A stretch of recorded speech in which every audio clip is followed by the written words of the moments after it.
How we doing there, ladies and gentlemen? Lorenzo here from VE Furniture. What I have in front of me is some components of our library shelving systems.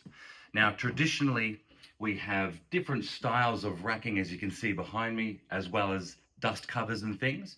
But sometimes you want to be able to have shelves with a display orientation like this, and sometimes the stacking orientation like this. So if you have one of these in front of you, you're going to basically have two brackets on either side, like that.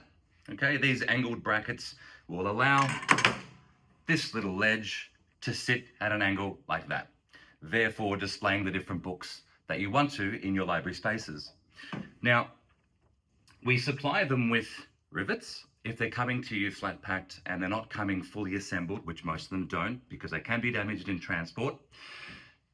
Having some rivets on either side, so you'll have 3 holes in the bracket. You will have 3 holes on the side of the shelf. And what you basically want to do is marry those two sides up together so that the hooks are facing down. So when you do go into your shelving system, they hook straight on like that. And you want to essentially rivet those brackets to the side of the shelf.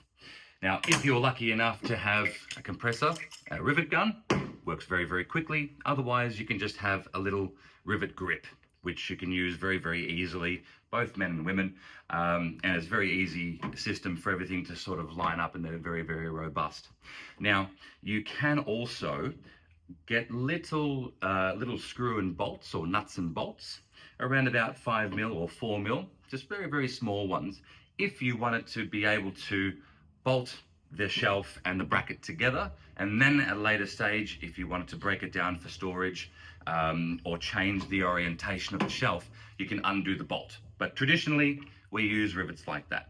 So once you have the shelf and the brackets riveted together, it's just a case of bringing it over to your stand and sliding it straight in. They'll lock in. Just make sure that you've got it nice and straight. You try not to bend the teeth of the brackets or anything like that. So it might be just a job to have an extra person, an extra set of hands to help you out. And you want to have it angled like that. Lock them inside, give it a bit of a wiggle test to make sure that it's in there nice and snug. It's not going to come out. Then load it up with books because that extra weight is going to keep it in situ. Hope that's been insightful. Good luck with your library space.